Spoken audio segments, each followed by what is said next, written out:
J'ai lancé une agence alors que j'avais jamais travaillé dans une vraie agence SEO. Pourquoi vous utilisez pas encore ce fameux skill cloud qui va tout changer votre vie et tout. T'es là, c'est bon les gars, abusez. Le truc c'est que chaque agence qui fait son truc, c'est sa recette à elle, tu vois. C'est le fait qu'elle arrive et elle va te dire, ah nous on fait pas du SEO comme les autres.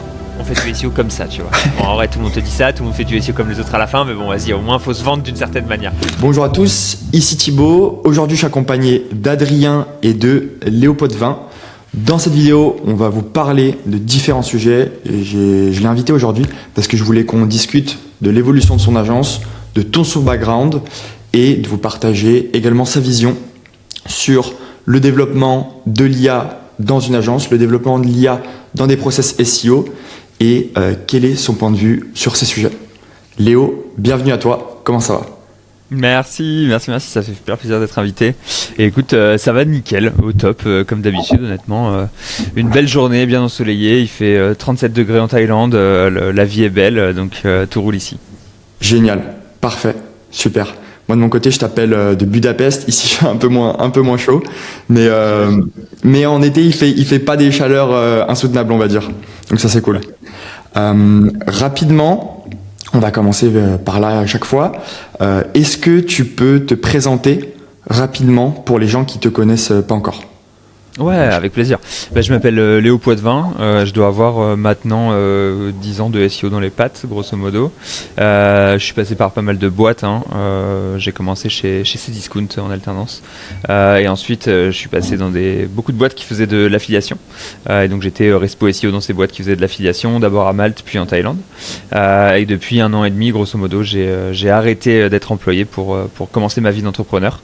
Et donc j'ai lancé 2 entreprises, on va dire. Une entreprise qui est mon entreprise principale qui s'appelle Astrac, sur laquelle je passe beaucoup de temps, qui est une agence SEO sur laquelle on va fournir à des clients en général des PME, du contenu, des backlinks et de l'audit technique pour être sûr qu'ils performent, avec un bel accent sur la vitesse. Étant donné que le SEO c'est lent, on a envie d'aller le plus vite possible et d'être le plus efficace possible. Et l'autre entreprise, c'est Linkavista, qui est une plateforme de marketplace de backlink que j'ai lancé aussi il y a 1 an et demi, quasiment en même temps, qui là cette fois est dans un scope un peu différent parce que c'est plus du SaaS, de la tech, et c'est un peu plus orienté pour les SEO cette fois, pour que eux puissent acheter des backlinks. Donc voilà, grosse marketplace de backlinks comparable avec nos leaders francophones dans le domaine, et on a une belle croissance là-dessus aussi, donc ça fait plaisir. Let's go, c'est super clair. Sur les 2 structures, il y a combien de personnes qui travaillent avec toi à peu près ? Sur Linkavista, on est 3 cofondateurs et on a, je dirais, je crois qu'on a un employé, je crois qu'on a 2 freelances qu'on exploite beaucoup, tu vois, qui travaillent beaucoup pour nous. Donc on va dire, allez, grosso modo 5-6. Sur Astrac, on est 6, 7, 8 avec moi en full-time dédié à la boîte, on va dire, à plus de 3 jours semaine, et on a 1 ou 2 freelances qui travaillent pas mal, on va dire 10, allez, tu vois. Ok. Tous vos freelances, c'est du freelance long terme, c'est ça ? Ouais, grosso modo, ouais. À chaque fois, quand je dis freelance, je pense à quelqu'un à qui on achète pas mal d'heures chaque semaine, et qui sont des gens qu'on n'a pas intégrés à 100%, tu vois, qui vont sûrement sortir à un moment ou un autre de l'organisation, parce que sinon on les aura. Mais qui sont quand même impliqués. Mais qui sont quand même impliqués de ouf. C'est pas juste des gens à qui on délègue de l'opérationnel, tu vois. Ou alors, si on délègue de l'opérationnel, c'est des gens à qui on délègue beaucoup d'opérationnel, qui le font bien et qui sont impliqués dans cette production. Génial. Ouais, puis de toute façon, on tend vers un marché, de toute façon, sur beaucoup de domaines où beaucoup de gens maintenant sont en freelance et veulent plus forcément de contrat. Donc, ça veut dire que vous faites tout à distance, vous avez des bureaux quelque part avec des personnes éclatées dans tel bureau, ou c'est vraiment du full remote ? Ouais, avec Astrac typiquement, par exemple, c'est du full remote. Donc tu vois, on a pas de, moi j'ai mon bureau dans lequel je suis ici, dans lequel il y a qu'un seul bureau, donc tu vois, je suis seul là-dedans. Et derrière, ils sont tous chez eux généralement en full remote, avec des gens qui sont un peu partout, et donc on a forcément pas mal de process, de réunions, de choses pour regarder, pour vérifier que tout le monde travaille bien de la bonne manière, etc. Mais la première étape de tout ça, c'est avoir beaucoup de confiance dans tes employés et ce qu'ils font. Et grosso modo, si tu as très confiance dans ce qu'ils font et la manière qu'ils ont d'essayer de faire au mieux, et que tu les appelles régulièrement pour check-up et vérifier que tout va bien et que tu recadres un peu, normalement tout se passe bien. La chance que j'ai eue, ça a été un choix en mode ça t'a... Non, continue, pardon, après je te vois ça. Ouais, vas-y. La chance que j'ai eue, c'est que quand j'étais chez Green Tomato Media, j'étais Respo SEO, on était une équipe de 20 que je gérais tout en télétravail. Donc grosso modo, j'avais déjà pas mal d'expérience sur la gestion en télétravail. J'ai vu beaucoup de boîtes en full remote à grande échelle. Donc grosso modo, ça m'a permis de faire mes armes sur la gestion en full remote et ça me permet que ça soit un peu plus facile maintenant au quotidien de gérer du full remote. Parce que quand tu pars de zéro en full remote, c'est pas forcément super facile à gérer au quotidien. Faut bien aimer le management, hein. Faut aimer l'humain, faut aimer le management, faut aimer ça. Il faut aimer se prendre la tête et faire confiance aux gens, quoi. Donc toi, c'était un choix depuis le début, quoi. Ou alors tu t'es dit, bon, je vais essayer, c'est peut-être un peu plus dur, mais au moins ça me donne la liberté. Ou à un moment, tu t'es dit, ah, c'est trop dur, j'ai envie d'arrêter, mais je peux plus. Comment? Ou c'est juste ton mode de vie, c'était quoi. un choix depuis le début. Non, c'était un choix depuis le début parce que ça permet de recruter les meilleurs talents en fait. Ça te permet de taper sur toute la France entière et d'avoir des gens qui ont... Voir le monde entier même selon les cas. Des endroits où d'habitude ils pourraient pas aller au bureau. Je vais te donner un exemple, mais j'ai un gars qui est à Rouen par exemple. À Rouen, il n'y a pas beaucoup d'agences SEO quoi. Donc lui pour se lancer, il faut qu'il y ait une agence SEO qui ait besoin de recruter à Rouen, etc. S'il doit aller au travail, pas très pratique. Alors que là en remote, c'est quand même 100 fois plus pratique. Ça permet d'avoir des talents qui sont top. Je vais te donner un autre exemple, mais en ce moment je suis en train de recruter. On va sûrement prendre un profil. Donc on en a un qui arrive en juin, sûrement un autre en septembre. Celui qui va arriver en septembre, il y a des chances que ça soit un gars, sa copine déménage et donc en fait il va se retrouver à devoir déménager lui aussi à l'autre bout de la Bretagne. Pareil, là-bas, pas de taf en SEO. Donc derrière, nous, on va se placer et il va pouvoir travailler avec nous. Du coup, ça arrive régulièrement que ça soit le cas comme ça. Le deuxième point, c'est, je suis basé en Thaïlande. Hein. Pour les faire venir, les Français en Thaïlande, c'est pas forcément le truc le plus facile. Même si c'est un côté sexy, c'est pas toujours facile. Donc, grosso modo, je trouve que c'est quand même plus pratique de recruter et de manager en full remote. Le tout, c'est qu'il faut être intransigeant sur la manière de recruter et sur la manière de manager, parce que c'est un modèle qui est différent de ce qu'on a d'habitude. Et même sur la culture, étant toi expatrié en Thaïlande, tu t'es jamais dit ouais je vais recruter des Thaïlandais sur place, ou t'as voulu voir et en fait tu t'es dit que culturellement c'était peut-être différent par rapport à tes activités, ou que c'était plus dur à manager, ou juste t'as pas eu l'occasion, Ouais, je pense très dur à manager, culturellement complètement différent, un niveau de micromanagement qui est beaucoup plus intense que j'ai pas spécialement envie de faire. Le deuxième point, c'est comme je travaille qu'avec des majorités de clients français, j'ai besoin de francophones. Enfin, tu vois, les Américains, par exemple, ils peuvent avoir des Philippins qui parlent parfaitement anglais, qui peuvent mettre face client. Ouais, nous c'est plus dur. Qui sont un peu plus bas, etc., etc. En France, c'est beaucoup plus compliqué de recruter des gens qui vont être remote et qui ont une culture francophone française parfaite. Donc, grosso modo, j'ai préféré recruter que des Français qui sont basés en France. Et par contre, ce qui se passe souvent en ce moment, c'est que beaucoup de mes employés sont en train de s'expatrier eux aussi, de voyager, etc. Donc, j'ai instiguer un peu cette chose autour du voyage et de l'expatriation assez simplement. Enfin, après ils avaient tous une culture internationale depuis le début, donc forcément il y avait aussi ça, voilà. Ok, bien. Et toi tu as toujours vécu en Thaïlande depuis que tu as quitté la France? Avant qu'on aille un peu plus loin dans justement l'opérationnel, le management et le détail de tes différentes boîtes, moi j'ai une question, parce que je me suis renseigné un petit peu sur toi. Et dis-moi si je me trompe, mais j'ai cru comprendre que avant tu bossais du coup en agence, ça se passait très bien, mais t'as dû quitter la structure. Et je me suis directement dit pourquoi lancer une agence après cette expérience-là, et pourquoi pas juste partir dans le SaaS, partir dans le consulting ou partir dans le freelancing, tu vois. Ouais, en gros, il y a deux choses. C'est les boîtes dans lesquelles j'étais avant, c'était pas vraiment des agences traditionnelles comme on l'entend, tu vois. En fait, c'était des agences, on appelait ça une agence parce qu'il fallait donner un nom, mais c'était des boîtes d'affiliation. Donc, c'était des entreprises qui avaient leur site affilié, tu vois, et qui avaient pas de clients et qui gagnaient leur vie avec les commissions de l'affiliation. Donc, j'ai travaillé dans des boîtes comme ça pendant tout le temps. J'avais fait un tout petit peu de freelancing il y a 6 ans, 7 ans, mais tu vois, j'avais pas fait de freelancing depuis. Et en fait, ce qui est assez fun, c'est que ça se passait bien dans les boîtes dans lesquelles j'étais jusqu'au dernier moment. J'ai fait un jump, j'étais un peu mercenaire, donc tu vois, une opportunité de meilleur salaire, je suis parti dans une meilleure boîte, et derrière ce qui s'est passé dans cette meilleure boîte, c'est qu'après 2 mois et demi de période d'essai, ça a pas fonctionné. Donc je me suis retrouvé à ce moment-là à me dire bon bah ok, j'ai pas de taf, je vais faire une petite pause, je vais tester 2-3 projets. Et à ce moment-là, j'avais 3-4 projets différents. J'avais un SaaS justement, je faisais du conseil et j'avais de l'affiliation, donc c'était 3 revenus que j'avais, et j'ai assez vite, donc je me suis laissé 6 mois à tâter un peu le terrain sur les 3 leviers, histoire de voir qu'est-ce qui me paraît être le plus fiable, le mieux, le plus long terme, etc., etc. Et ce qui me faisait gagner le plus d'argent, c'était le conseil, en fait, globalement. Donc, je me suis dit, bah écoute, ok, c'est le conseil qui me fait gagner le plus d'argent, c'est là-dessus qu'il faut que j'aille. Ensuite, il m'a refallu 6 mois, grosso modo, pour comprendre comment est-ce qu'une agence SEO, ça gagnait de l'argent vraiment, ça fonctionnait vraiment, etc., etc. Ça te gagnait des clients, comment est-ce que, tu vois, la structure, en fait, assez simplement. C'était quoi le concept derrière pour optimiser les gains. Et voilà, et grosso modo, début 2025, j'ai compris tout ça. Et je me suis dit, bon, bah, c'est une agence que je vais faire, elle va tourner comme ça va être ça mon modèle, ça va être ça mon acquise. Et à partir de ce moment-là, ça a commencé à décoller. J'ai pas arrêté depuis. Donc voilà. Et en parallèle, la chance que j'ai eue, c'est d'avoir Linkavista qui est beaucoup plus orienté tech et un peu plus SaaS, où j'ai beaucoup moins de temps à investir, mais j'ai un niveau de conseil et un niveau d'impact qui est fort. Donc c'est top là-dessus. Et du coup, l'avantage que j'ai, c'est avoir ces deux boîtes. J'ai pas le FOMO classique du gars de l'agence qui veut faire de la tech en se disant que ça va scale à l'infini, VS l'agence qui scale avec de l'humain et avec de la prise de tête. Donc je connais les problèmes du SaaS aussi, tu vois, je les ai sur l'autre côté, je les ai à ma droite, je les vois bien. Donc j'ai pas ce FOMO là. Et après du coup l'agence, c'est ce que je fais tourner. Ce qui est assez étonnant, c'est que j'ai lancé une agence alors que j'avais jamais travaillé dans une vraie agence SEO avant ça. Donc j'ai dû me taper la tête contre les murs pendant 6 mois avant de comprendre mon métier, de comprendre les problèmes que j'avais, de comprendre les faiblesses que j'avais pour ce modèle aussi, etc. Mais l'avantage, c'est que j'ai des forces intrinsèques sur ce modèle qui sont assez simplement, j'aime beaucoup parler aux gens, discuter de ce que j'aime qui est le SEO, et j'ai beaucoup de confiance envers mes employés, même s'ils font de la merde parfois, comme tout le monde, tu vois. Et donc tout ça réuni fait que voilà, comme je les pardonne vite, que j'aime bien discuter avec mes clients, que j'ai un bon relationnel et que c'est une grosse part de mon taf, tout ça fait que ça marche bien globalement. Donc c'est cool. Et tu vois, 1 an et demi, 2 ans après avoir choisi ce modèle, je le regrette pas du tout. Je suis très content d'avoir fait ce choix-là. C'est sûrement le meilleur choix au vu de mon profil, quoi. Ah ouais, c'est surprenant. Franchement, ça m'intéresse de creuser sur ce sujet parce que Avec plaisir.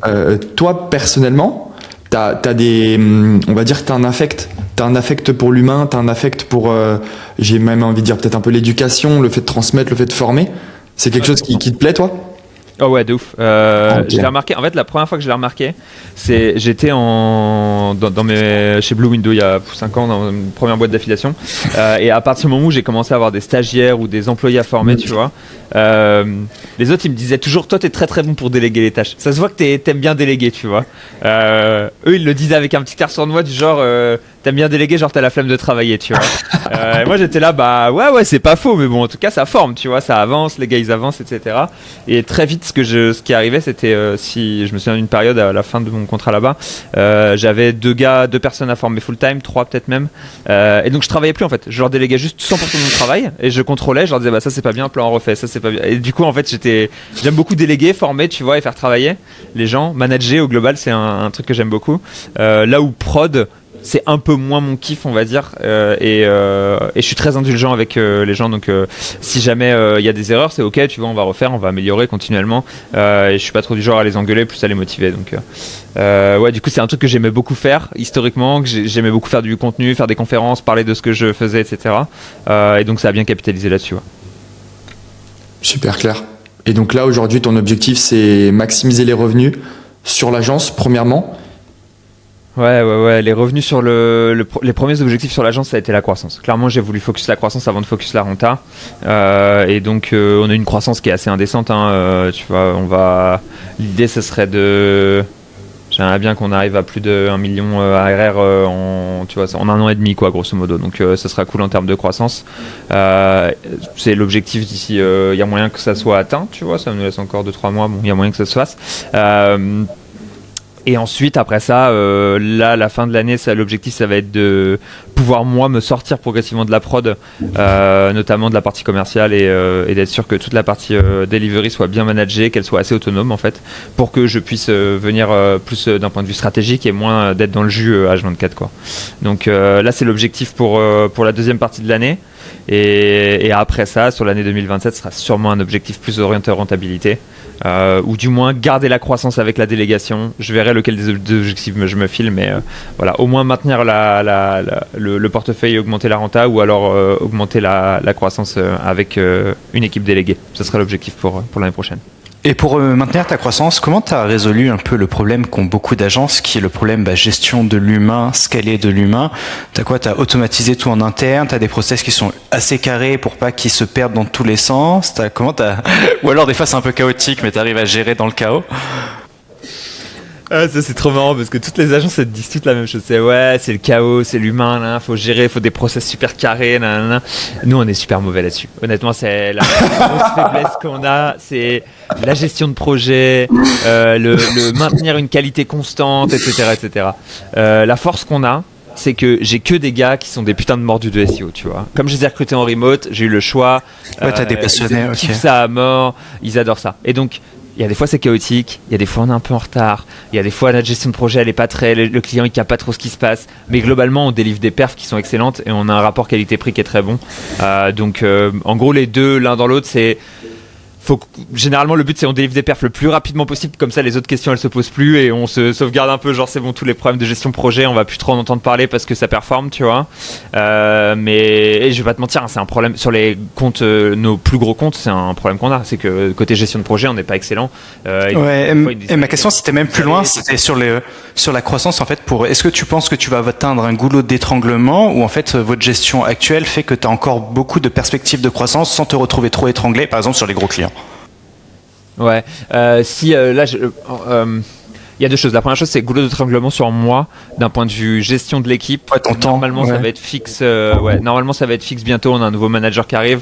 J'ai recruté un premier manager en début d'année, ça s'est très bien passé et il gère très bien l'équipe et ça a permis d'augmenter le niveau de qualité sur tout ça.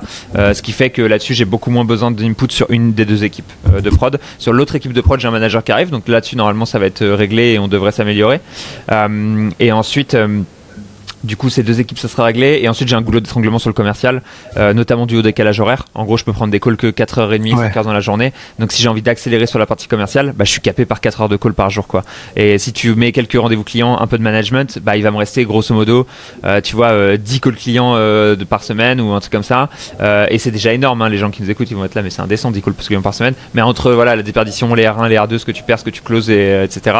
En gros, je suis pas encore capé, mais il y a un moment où, dans 3-4 mois, je vais arriver au moment où mon churn, il renouvelle mon onboarding perso, parce que je vais pouvoir signer, on va dire, je peux vous donner des chiffres, un truc genre 6 ou 7 000 euros de nouvelles MRR par mois en moyenne, et je vais perdre bientôt 5 000 euros de MRR par mois, quoi. Donc en gros je serai capé parce que ma force commerciale sera pas suffisante vs ce qu'on perd en termes de clients. Et pour ce problème de décalage horaire, tu t'es jamais dit que tu pouvais juste aller sur te rapprocher un peu, pas forcément rentrer en Europe, mais aller sur des fuseaux par exemple Moyen-Orient ou même Chypre ou Malte ou je sais pas, et te dire bon, la Thaïlande c'est bien l'Asie mais c'est peut-être un peu loin pour travailler avec des Français. Ouais, ou même tout simplement travailler 1 heure de plus le soir, tu vois, en fait. C'est vrai. M'arrêter à 18h, m'arrêter à 19, tu vois, ça m'offrirait déjà 5 heures de plus par semaine. Ça fait 20 heures par mois, c'est énorme, 20 heures par mois, je peux closer en plus. Mais faut faire des choix dans la vie. J'ai fait le choix de me dire, non, je m'arrêterai à 18h, tu vois, je prendrai pas de call après. Tant pis, et la croissance, elle attendra. Et voilà. Et ce que je vais faire pour patcher ça, c'est recruter un commercial au final. Donc, tu vois, ça va être mon autre compromis, il va se passer là-dessus. Parce que voilà, mais ouais, en fait, bouger, je pense pas, parce que j'aime vraiment beaucoup Chiang Mai et la Thaïlande. Je suis vraiment bien ici, je suis trop bien avec ma copine, trop bien installé, c'est agréable, etc. Je pourrais théoriquement bouger à l'étranger, me mettre un peu plus côté ouest, sur entre deux et être calibré, où je pourrais décaler mes horaires. Mais en fait, on a déjà eu une si bonne croissance en ayant un statu quo comme ça que je me dis, voilà, vaut mieux que je. Et puis en plus, de ce que je comprends, en fait, de ce que tu expliques, c'est surtout qu'en fait, ton goulot d'étranglement, en fait, c'est même toi, quoi. C'est même plus ta gestion, comment tes équipes sont gérées, comment ton agence est gérée. C'est vraiment sur le temps à toi que tu peux allouer aux deux pôles, en fait. Donc, ouais. Là, c'est que du recrutement et du management. Ouais, c'est ça, exactement. C'est mis. D'un côté, en fait, soit je me mets un cap commercial, soit je me mets un cap en management, en gros. Soit je fais moins de management et du coup, on va perdre un peu en qualité, on va augmenter le churn. Soit je me mets un cap sur la partie commerciale, je fais plus de management, on réduit le churn, mais on onboard moins de clients. Et en fonction du statut du portfolio de l'agence, je mets un cap d'un côté ou de l'autre, tu vois. Actuellement, par exemple, on est plutôt bien staffé, on a un taux d'utilisation qui est bon. Donc, ce que je fais assez simplement, c'est que je mets plus de temps sur le management pour éviter que les clients partent, un peu moins de temps sur le commercial. On loupe des leads, mais bon, c'est pas grave. De toute façon, j'ai déjà. Voilà. C'est pas. On n'est pas pauvre en lead, on va dire. C'est pas la. Ouais, puis après, t'as une qualité de vie, quoi. Après, tu balances selon ta qualité de vie et tes objectifs. Ouais, c'est ça, exactement. Et les phases, hein, parce qu'il y a des fois où c'est un mois je fais que de l'onboard, que du commercial, un mois je remets le nez dans le management en fonction des besoins des clients, etc. Le but à chaque fois c'est d'être là où il y a le plus besoin, en fait, assez simplement. C'est mon rôle en tant que CEO, quoi. J'ai quelques questions au sujet de l'organisation de ton équipe, parce que j'ai eu une agence pendant 2 ans. je sais ce que c'est que les problèmes de management, d'organisation. Et j'ai récemment invité, le tout premier invité sur le podcast, c'était Mathieu Chapon, qui a plus de 200 collaborateurs dans ces différentes structures. Qui est basé à Bangkok aussi. Hein. Oui. Avec qui je discute très régulièrement aussi, j'aime beaucoup Mathieu. Ouais, il est adorable. Et par rapport à ça, je pose tout le temps la question aux personnes qui ont des business d'humains, ce que j'appelle, comment ils s'organisent dans leur équipe, parce que j'ai vraiment tout entendu dans les agences SEO. Est-ce que toi, c'est un consultant par client, ou alors est-ce que tu as créé un process en série où il va y avoir la personne qui fait l'audit, la personne qui fait les corrections, la personne qui fait les contenus, la personne qui achète les liens? C'est organisé en série ou en dérivation, toi, dans ta structure? Non, moi c'est vraiment un consultant égale un client. Enfin, un client égale un consultant. C'est le plus simple. Donc ouais, en fait je suis parti de ce modèle-là parce qu'on n'était pas beaucoup. Enfin, tu sais, il y a encore un an on était 3, donc en gros quand t'es 3, chacun fait tout quoi. Tu vois, tu dois être très autonome, etc. et très polyvalent. Et avec le temps, du coup, ce qu'on a fait, c'est que j'ai continué à scale ce modèle-là parce que j'avais pas le temps de réorganiser complètement la production. Ce qu'on commence à faire un petit peu, c'est qu'on commence à prendre des stagiaires qui vont récupérer une partie de la charge de travail, production de contenu ou des choses comme ça, et qui vont être formés progressivement par les consultants. Ce que ça permet, c'est que ça permet de scouter, d'essayer de trouver des nouveaux talents d'un côté, que tu formes pendant 6 mois à pas cher, et en plus de ça, d'avoir de la prod un peu qui est augmentée. Donc ouais, on est un peu sur ces modèles-là actuellement. Peut-être qu'un jour, j'irai vers un modèle où tu as un pôle audit technique, un pôle netlinking, tu vois, et en fait, tu as un consultant qui est plutôt chargé de compte et de communication, qui connaît sa strat, qui en parle avec le chargé de netlinking, etc., et qui fait une organisation un peu plus orientée en pôle. Mais pour l'instant, j'ai fait une organisation où tout le monde est très polyvalent parce qu'on a encore hérité de l'époque où on était peu et qu'on était peu organisé. C'est encore un peu le cas d'ailleurs. Nickel. C'est vraiment le plus simple, puis c'est bien parce que s'il y a une personne qui part, ça casse pas toute la chaîne en fait de delivery. Ouais. Donc c'est vachement bon. Ça casse, ça casse les couilles à tout le portfolio client. Ouais, du coup, faut se le répartir sur d'autres personnes, ouais, le client, ouais. C'est clair.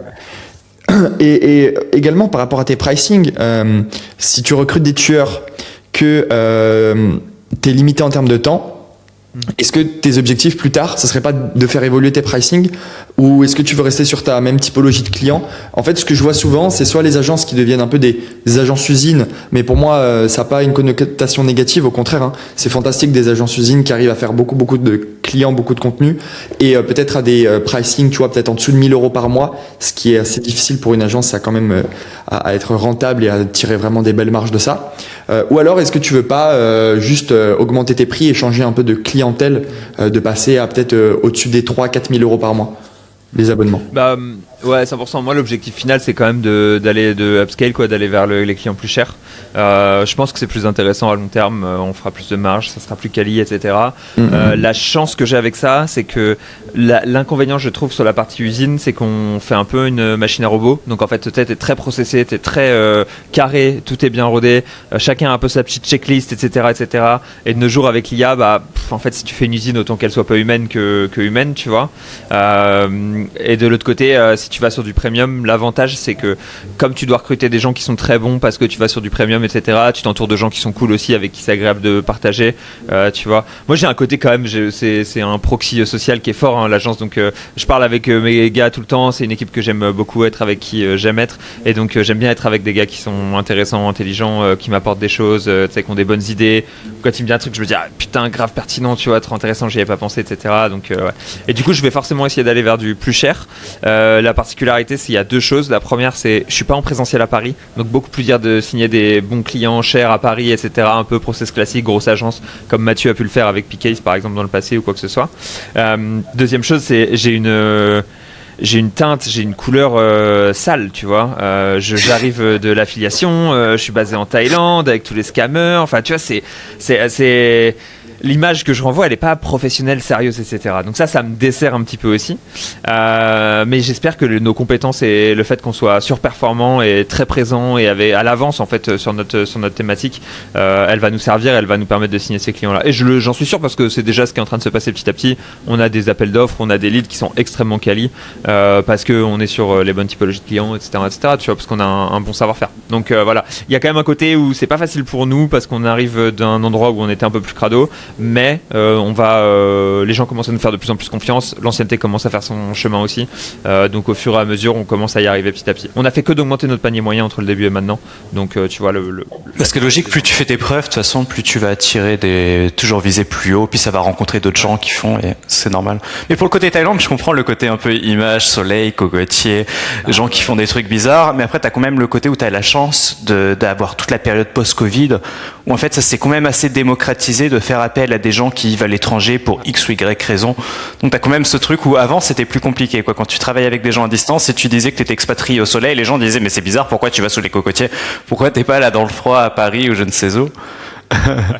C'est pour ça, il y a un client l'autre fois qui m'a fait rire, qui m'a dit ça, il m'a dit non, en vrai tout se passait bien au début, mais là après niveau gestion de projet, il voyait plus grand chose, et puis bon, ton gars là, on a fait le call, il était en terrasse, il y avait les palmiers et tout, ça m'a fait péter un plomb. J'étais jaloux et en plus je comprenais rien au SEO, donc ça m'a énervé.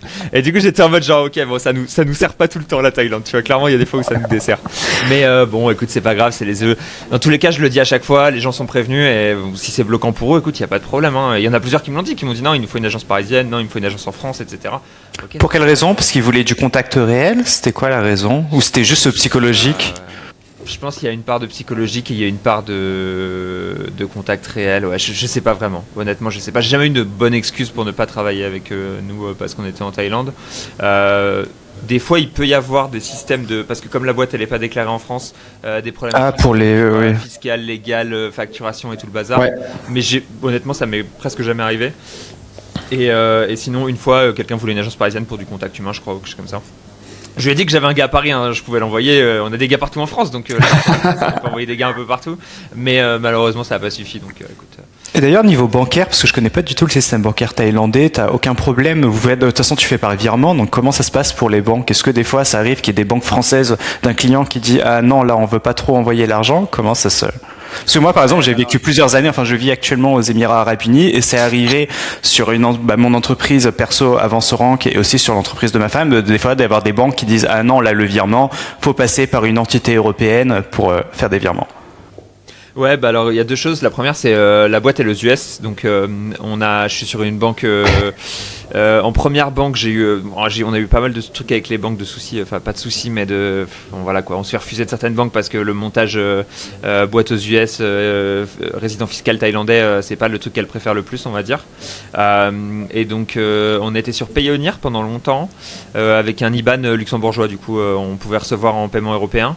Et là récemment, je suis passé sur Revolut et on a branché Stripe pour que les clients puissent payer directement via Stripe, soit par CB, soit par. Je crois qu'il y a du prélèvement bancaire sur Stripe aussi. Donc on doit avoir du prélèvement bancaire automatisé mensualisé sur Stripe, et sinon on a encore Payoneer avec l'IBAN. Mais ouais, si on n'avait pas eu d'IBAN, ça aurait été une galère, mais comme on avait un IBAN européen, c'était ok. En fait, à partir du moment où tu as un IBAN européen, les boîtes... Oui, il n'y a pas de problème. Oui. Ouais. Pour revenir sur le petit sujet des clients, nous, on a eu 2 clients. Du coup, c'est pas devenu des clients, mais on a eu 2 très grosses boîtes qui, en fait, ils avaient à peu près 500 salariés. Et du coup, dans la compta, ils avaient des règlements qu'ils devaient respecter. Une certaine ancienneté de boîte et une certaine localisation. Par exemple, t'as pas le droit de payer plus de X euros si la boîte, elle est pas basée dans l'Europe, tu vois. Ouais. Et des fois, l'ancienneté de la boîte est plus importante que la localisation. Ça dépend. Ah ouais, je sais que je sais plus comment ça s'appelle, mais c'est des formulaires qu'elles doivent remplir au niveau des achats pour être sûr que tu vois, il n'y a pas de risque qui soit émis. Parce qu'en fait, il y a des boîtes qui ont un niveau de conformité, surtout quand elles sont cotées en bourse, en fait, qui est à respecter, qui est obligatoire, et elles peuvent pas travailler avec tout le monde. Ouais.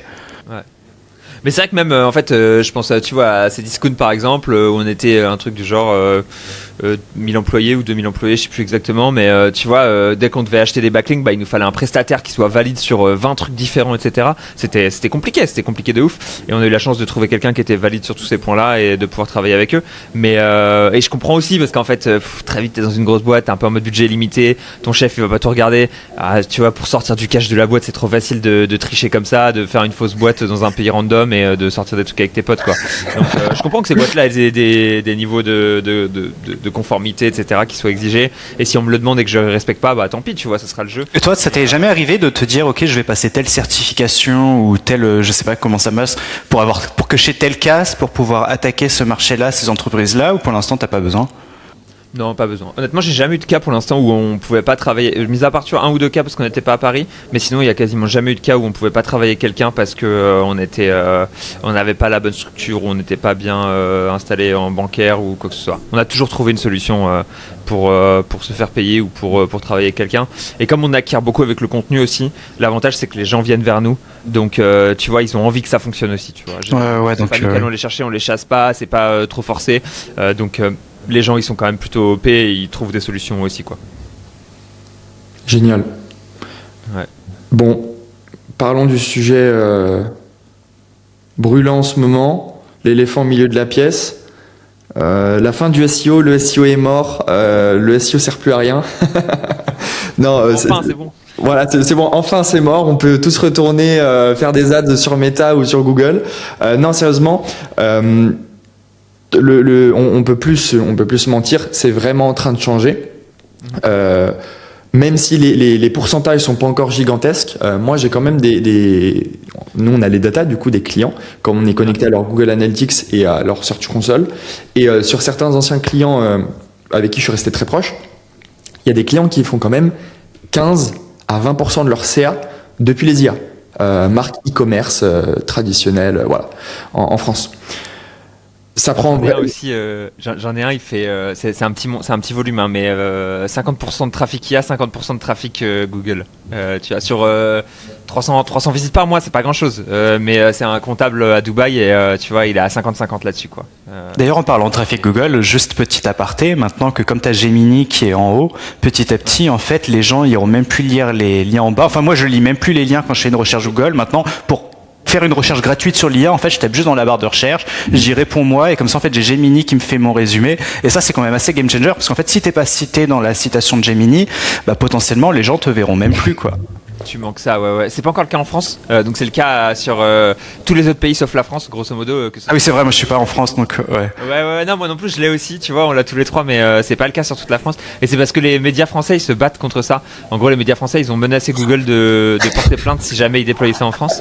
Et comme pour vol de contenu, tu vois, atteinte aux droits d'auteur, etc. Et comme il y a déjà eu des procès en Australie, je crois, qui ont donné l'avantage aux médias, etc. Ils sont frileux parce qu'ils savent que ça peut leur coûter 1 milliard ou 2. Donc ils sont un peu en mode, ok, bah tant pis, on déploie pas en France, c'est ok quoi.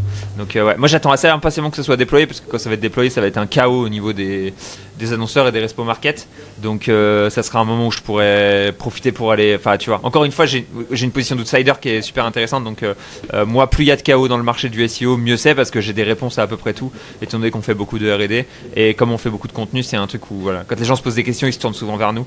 Et c'est plutôt un avantage pour nous. Donc, ça veut dire que vous n'avez pas peur de l'IA. Vous êtes déjà IA natif, vous avez déjà un peu anticipé les problématiques. Vous dites pour l'instant l'IA c'est du bullshit. Dans le volume de nos clients, il y en a très peu pour l'instant qui ont du. À part là ta personne qui a 50% de trafic sur ChatGPT, enfin sur les IA.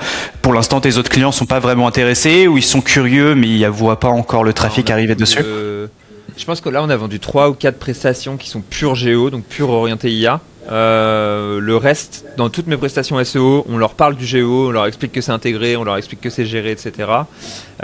Et on a plusieurs cases avec des cas où on a remonté sur GPT qu'on utilise régulièrement, donc ça c'est plutôt cool. Et du coup, ouais, on est quand même. Et dans la communication, on parle. Peut-être 50-50, tu vois, autant de géo que de SEO. Donc voilà, et l'équipe elle est très. On faisait déjà la production de contenu à l'IA depuis longtemps, tu vois. Moi je suis très pro IA et je pense vraiment que c'est, depuis plusieurs années que c'est ce qui va nous permettre de sauver des coûts, aller plus vite, être efficace, enfin bref, classique quoi.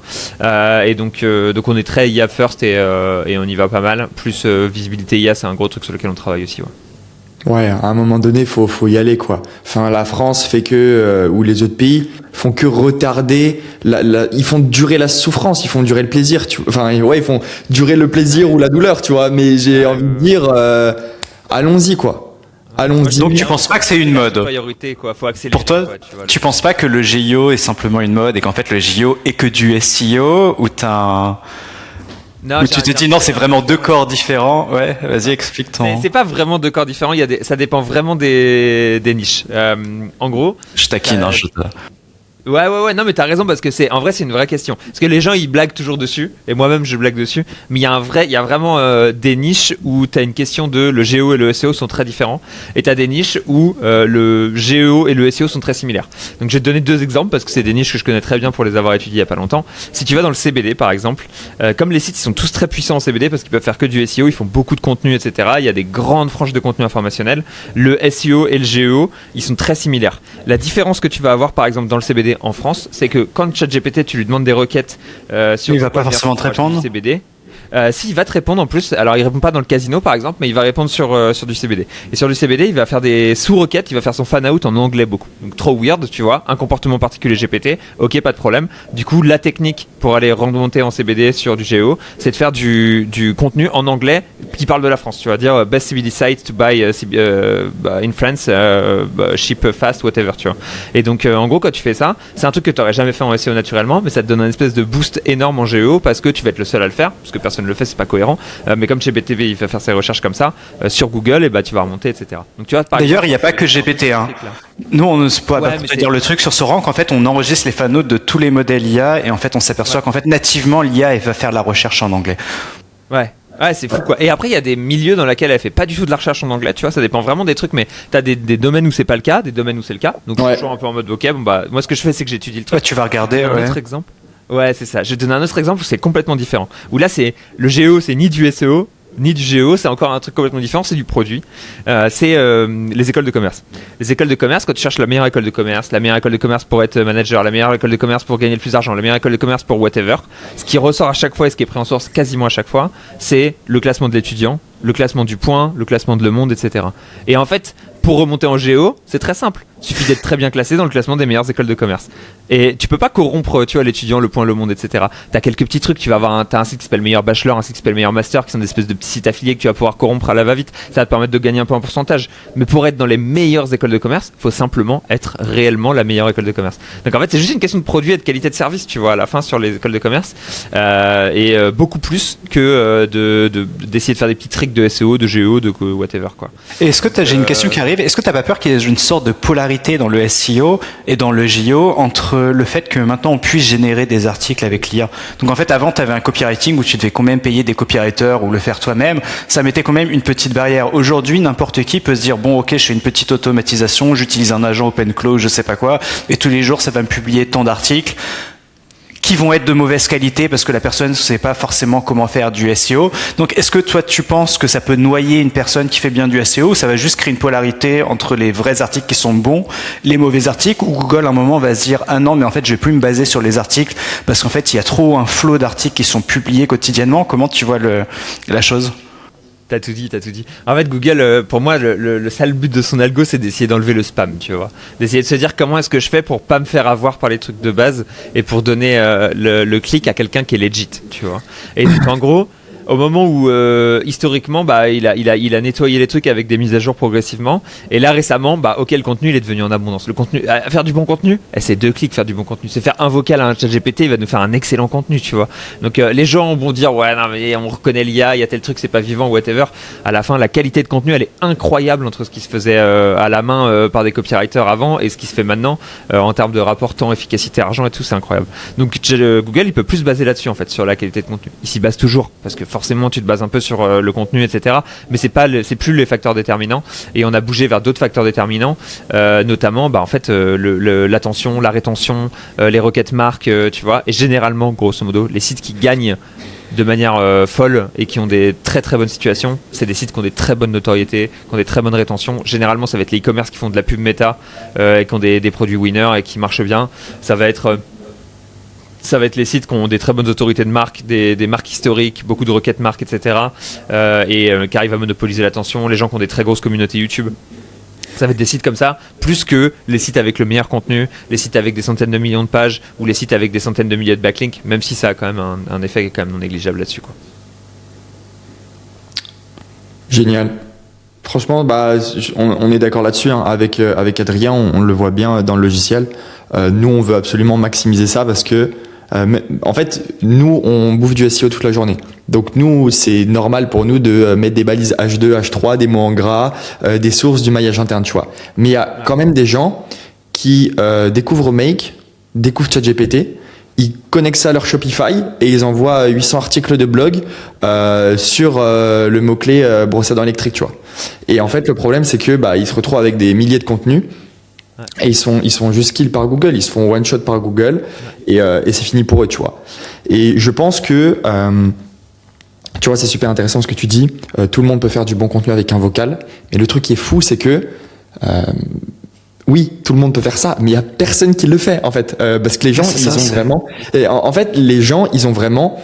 Nous, on fait du SEO toute la journée. Donc, on a le temps, on a un peu de la bande passante. Enfin, toute notre bande passante est allouée à ça. Mais la majorité des boîtes, quand même, ils ont des problèmes de recrutement, des problèmes d'employés, des problèmes pour trouver des clients. Et juste le fait de pouvoir se dire, ok, je délègue ça à une agence ou à un logiciel, c'est game changer pour eux, tu vois. Et aujourd'hui, je sais pas si vous faites ça, mais est-ce que vous vendez des prestats création, refonte de site web ou pas? On fait pas création, refonte, on fait pas non plus vraiment, mais on fait accompagnement à la refonte pour la partie SEO, tu vois. Mais on fait pas la partie construction de site web. Ok. Mais tu vois, ce qui est fou, c'est qu'aujourd'hui, t'as des Shopify, t'as des Webflow, t'as des outils no-code, et pourtant il y a tout le temps des agences qui vendent des websites 10-15 000 balles, tu vois. Ouais. Ce qui est fou, et je pense que même dans 5 ans, enfin il y a tellement, on se rend pas compte, il y a tellement de sites sur internet, même dans 5 ans. C'est pas fou, c'est l'humain a besoin d'humain, on est un animal social, et en fait, moi je pense que même l'IA va polariser ça. Tout le monde dit que t'as plein de métiers qui vont disparaître, machin, ce qui est possible, mais chaque révolution industrielle, t'as des métiers qui disparaissent, t'en as d'autres qui apparaissent, donc en fait c'est une transition, c'est pas une disparition. Et pour revenir sur l'IA, en fait, moi j'ai plutôt l'impression que tu tues le middleman, ça veut dire que tu tues le petit consultant au milieu qui avait peu de valeur, parce qu'en fait il avait de la connaissance, mais la connaissance tu peux l'avoir avec l'IA, mais une connaissance sans savoir ça sert à rien. Ça veut dire que si tu sais pas, une personne qui est bonne avec l'IA, elle va devenir encore meilleure, elle va faire plus. Par exemple, toi, dans le cas, Léo, dans ton agent, je pense que booster à l'IA, comme vous connaissez votre métier, vous avez un très bon résultat. Une personne qui sait pas faire de SEO ou d'autres domaines qui va utiliser, elle va avoir un résultat médiocre, elle va pas être capable de comprendre ce qui va pas. L'IA, même en la questionnant, vu qu'elle te répond toujours quasiment oui, elle va te dire c'est pas bien, mais après tu vas dire si c'est bien, elle va dire si c'est bien. Et en fait, c'est très dur d'avoir l'esprit critique quand tu connais pas la chose pour dire ok, qu'est-ce que je fais mal, comment je pourrais améliorer ça. Et je pense qu'il y a beaucoup de gens, de toute façon, ils ont pas le temps de faire ça. C'est un métier. Tu vas pas, quand tu as une entreprise, je sais pas, de CBD, on parlait tout à l'heure, tu vas pas commencer à te dire, ouais, toi t'es là, tu as tes producteurs de CBD que tu sources toute la journée, tu as tes clients, tu dois vendre, tu vas pas te dire, ok, je vais me former au SEO. Alors tu vas le faire un peu, mais en fait, c'est pas ton métier, t'as pas le temps, et t'es obligé, à un moment donné, de déléguer. Et pareil, ton agent IA qui va faire des bêtises, qui va halluciner, qui va bugger à un moment donné, c'est bien 5 minutes. Il y en a qui se disent, ouais, je m'amuse toute la journée avec OpenClaw, avec machin. Mais en réalité, en production, moi, je suis assez sceptique, je suis tech de base, je suis très sceptique quand les gens me disent ouais, j'ai fait mon projet Vibe codé, c'est très bien pour un MVP, c'est très bien pour tester une idée, c'est très bien pour automatiser tes outils en interne, mais à un moment donné, enfin quand ça pète, ça devient un métier de débugger et tu peux pas passer ton temps à faire ça parce qu'en fait, c'est pas ton métier. Et quand une personne me dit ouais, je fais ça toute la journée, je dis mais ça veut dire que tu vends plus ou ta boîte, tu l'as laissée de côté, comment ça se passe quoi? Je trouve ça assez. Donc comment toi t'appréhendes ça? T'as peur? Bah non, t'as pas peur, j'imagine, tu dis toi tu l'utilises comme un outil quoi, non? Ouais, c'est ça. Pour moi, je suis d'accord avec toi sur la partie middleman, sur le fait que ça kill le middleman, l'IA. Ça kill la production low value, tu vois. Genre, typiquement, en SEO, ce qui se passait, c'est que 90% des SEO français, allez, on va dire 90, c'est un peu abusé, mais 60% des SEO français, ils déléguaient tout leur copywriting à Madagascar, parce que c'était des gens qui pouvaient écrire français, qui coûtaient pas cher, ou au Bénin, tu vois, qui allaient coûter 10 fois moins cher qu'un français, qui pouvaient écrire français avec un français qui était intelligible. Puis qui travaillent bien, hein. Les Malgaches travaillent très bien. Ouais, 100% quoi. Donc en gros, c'était beaucoup de choses qui étaient déléguées là-bas. Donc c'était cool, ok, bah nickel, tu vois. Et en fait là, tiens, on n'a plus besoin de ça, tu vois. Et donc la valeur, il n'y avait pas de valeur ajoutée que l'IA ne peut pas faire, donc on s'est retrouvé là-dedans, tu vois. Quand tu as besoin de produire des images, avant il te fallait un graphiste pour faire une jolie image, bah maintenant, hop là, Banana il va te la faire rapidement. Si tu as besoin d'une image parfaite, bah, en fait il te faut encore un graphiste, tu vois. Si tu as besoin d'une homepage de website, généralement, bah il prend pas mal de temps et en fait tu as encore un intégrateur. Il va pas forcément intégrer, mais il va te dire, tu vois, qu'est-ce qu'il faut ajouter, qu'est-ce qu'il faut enlever, etc. C'est pas du one shot, tu vois, ça prend du temps. Donc en fait, t'as toujours un temps de réflexion pour les tâches de production high value. Pour les tâches de production low value, bah là, en effet, on a pu skip tout ça et c'est pas mal. Et je pense qu'en fait, ce qui est en train de se passer, c'est que sur la partie dev, c'est la même chose. Un dev qui est un bon dev, et ben il arrête de faire des tâches de production low value, d'aller juste envoyer du code sur des petites trucs. Mais par contre, il fait de l'archi, il fait des trucs un peu plus réfléchis. Il se dit ok, comment ça fonctionne derrière. Ça, c'est pas optimal. Il me l'a fait parce qu'il a envie de patcher un truc rapidement, mais en fait, on va lui faire passer par un autre système qui nous servira plus tard, etc., etc. Et donc en fait, tout le monde est en train de, je trouve, kill les tâches low low value et éviter la production un peu facile et pas chère pour aller soit se concentrer sur des tâches qui sont plus haute valeur ajoutée, soit automatiser à grande échelle. Bon, voilà quoi, chacun en fait ce qu'il veut après, mais ça permet globalement d'avoir ça, je trouve. Ouais, puis ça permet, moi je trouve aussi de te concentrer sur ce qui te fait kiffer dans une tâche. Par exemple, moi je sais que sur la gestion de projet, enfin sur le développement de dev, j'ai jamais aimé écrire du code. Ouais. Genre c'est bien, tu vois, en fait j'aimais bien ça, mais c'était la phase la plus chiante. Moi j'ai toujours aimé architecturer, et en fait avec l'IA, ça a totalement kill la phase écriture, parce que je vais en faire peut-être sauter certains, mais ça fait plus d'un an et demi que j'ai pas écrit une ligne moi-même. Des fois, ça m'arrive de toucher une ligne, mais en fait, je review Claude, j'ai tous mes process en interne, j'ai plusieurs process de review, et souvent, je suis désolé, mais en fait, il écrit du meilleur code que moi. Après, il va partir dans tous les sens, mais mon métier, en fait, ça va être de le recadrer, ça va être de dire, ah ça, tu fais pas bien. En plus, tu t'aperçois que pour réduire les coûts, en fait, souvent, il va prendre pas forcément la meilleure décision, la plus optimale, parce qu'en fait, lui, leur intérêt à ces entreprises-là, vu qu'elles brûlent beaucoup d'argent, c'est de consommer le moins. Donc, en fait, font des fois essayer d'aller à la facilité. Donc la plus-value, toi j'imagine c'est la même dans ton domaine. La plus-value c'est dire ok, ah non, faut faire comme ça. Non, là tel curseur va pas.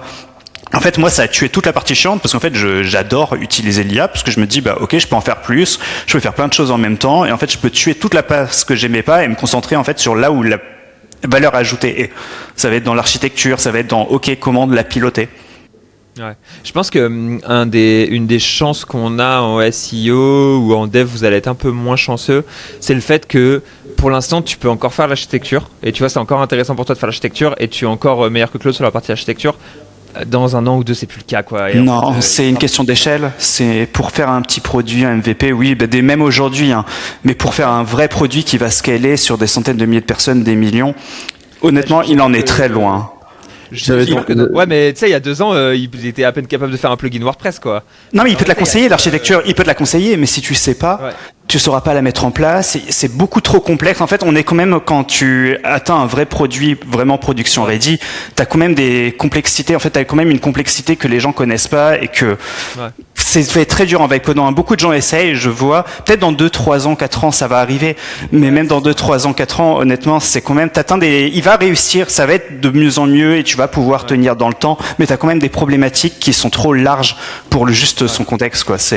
Et c'est vrai que j'étais en train de me dire un truc, c'est en fait en SEO le point c'est que les gens ils produisent, enfin l'IA elle donne des conseils SEO qui sont basés sur la voix dominante. Donc en fait en SEO t'as plein d'opinions différentes. C'est ça. Pas la vérité et donc en fait on se base sur des vérités. Et les probabilités ça te fait la moyenne en fait des opinions quoi. Donc c'est ça. Et mais le meilleur il est pas dans la moyenne, le meilleur il va être dans les choix minutieux.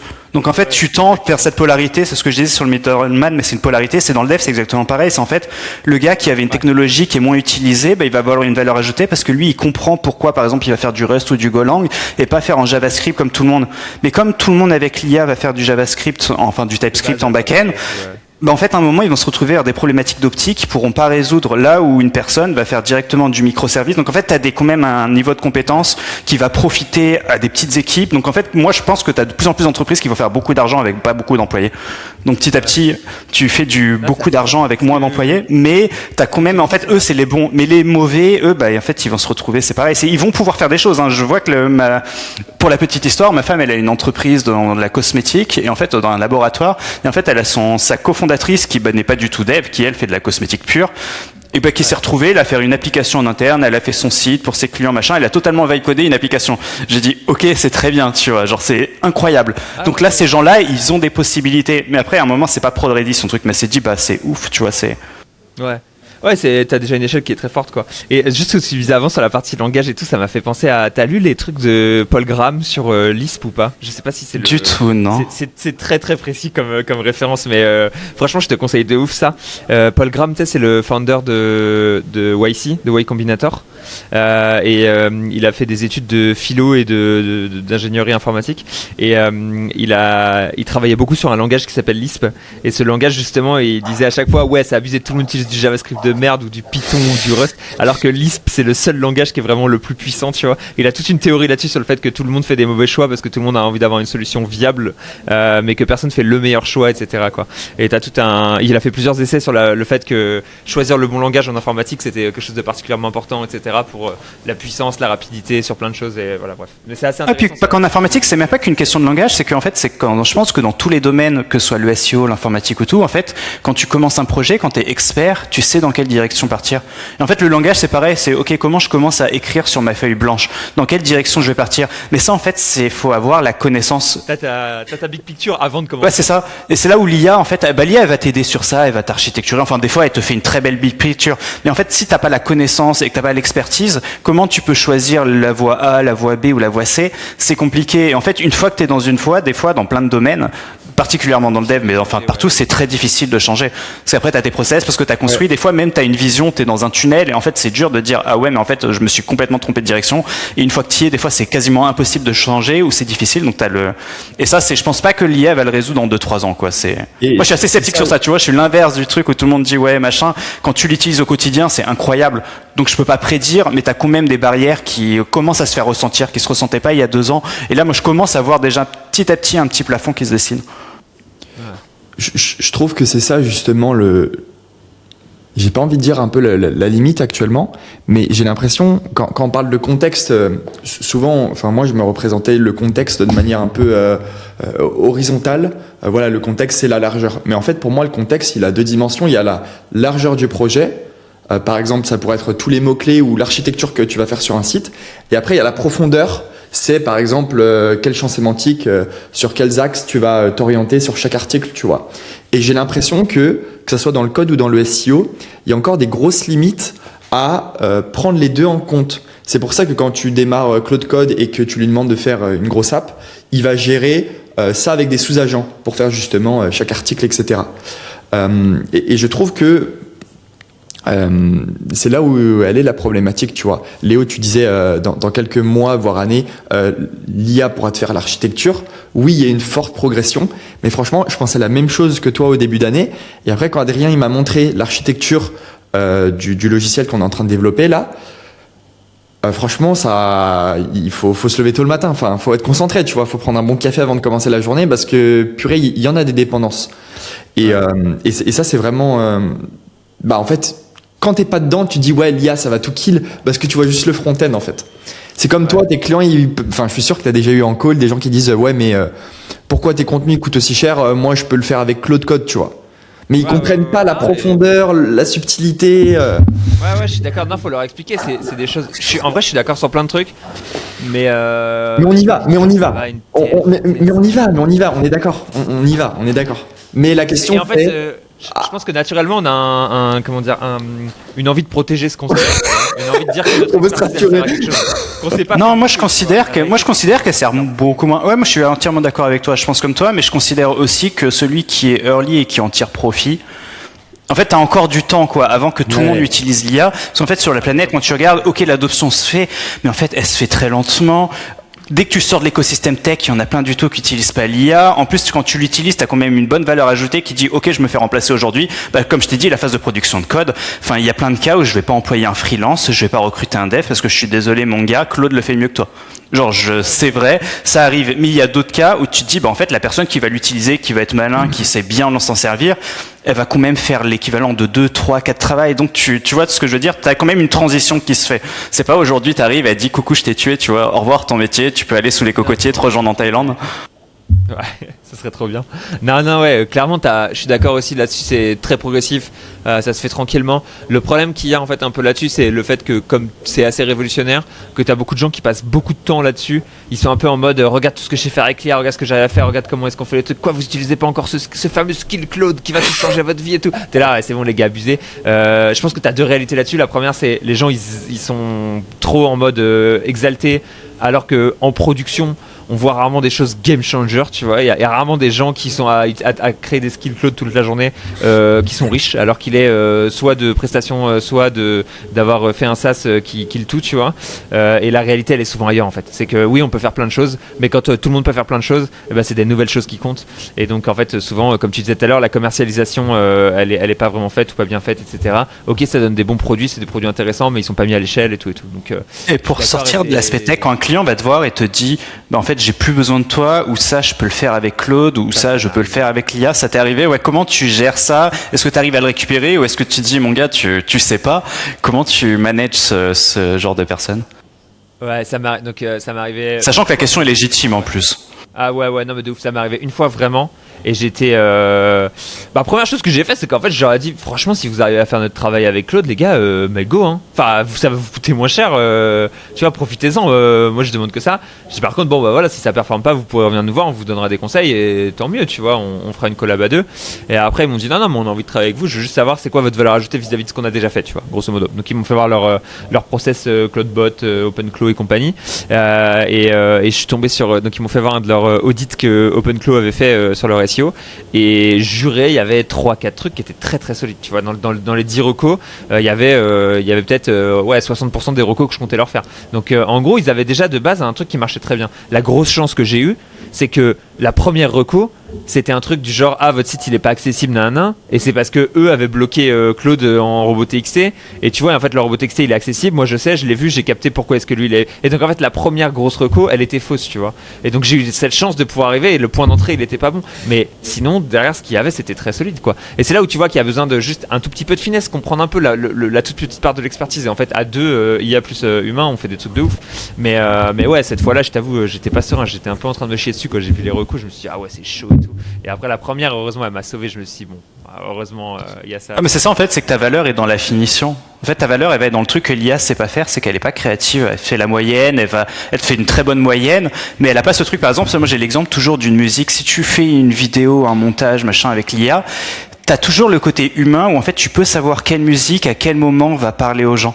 Elle va te mettre des musiques, donc elle va se dire ok, vu qu'il y a telle musique sur tel type de vidéo, elle va savoir te mettre la musique générale qui passe en fond sur TikTok, mais au moment où tu es sur le passage, où tu as besoin d'une musique qui bouge, elle saura pas te dire, elle aura pas cette créativité de se dire ok, là telle musique, tel mot en français, parce que nous on a la chance d'avoir une langue qui est riche, où quand tu parles en fait tu peux, pour dire une même chose, tu peux utiliser plusieurs mots, et certains mots vont parler à d'autres, à tel type de personnes, et ça elle saura pas faire, et c'est là où toi t'arrives, ton robot.txt, bon là t'as de la chance, mais en fait je suis sûr que même dans les tâches après, t'aurais pu trouver la contester. Parce qu'en fait, quand tu creuses, des fois, en surface, c'est beau, mais après, derrière, tu peux avoir des petites surprises. De ouf, enfin, c'est un truc en plus, elle pense pas out of the box, tu vois. Donc en fait, il y a des fois où tu lui demandes de faire du SEO, elle va faire du SEO, mais elle va te dire, là, ce qui manque dans ta stratégie SEO, c'est de faire des ads en fait, tu vois. Parce qu'en fait, c'est pas logique de dire ça, mais la réalité, c'est que le marché il est en train de shifter vers ça. Elle peut pas savoir ça, tu vois, alors qu'il est. Donc elle va te donner une excuse un peu moisie du genre, on a un petit manque de notoriété, et elle va pas trop savoir comment le régler. Moi, je vais te dire, le manque de noto, grosso modo, la solution, c'est de faire de l'ads, etc. Et en fait, je vais te mettre un prestat ads, et ma valeur, elle est dans le conseil et dans de la strat globale et tout, plus que en effet dans la partie exec. Mais c'est vrai que c'est un peu tricky parce que alors qu'il est avec l'agence, on vend aussi une bonne partie d'exécution et de production. Donc en fait, cette partie-là, on doit réussir à se différencier vis-à-vis de simplement l'IA classique qui fait son travail comme l'IA, quoi. Pour la suite justement du podcast, j'aimerais qu'on rentre dans quelques sujets concrets. Là, on a beaucoup parlé un peu de théorie, d'exemple, mais toi, aujourd'hui, dans ton agence, dans tes process, comment tu l'as implémenté l'IA ?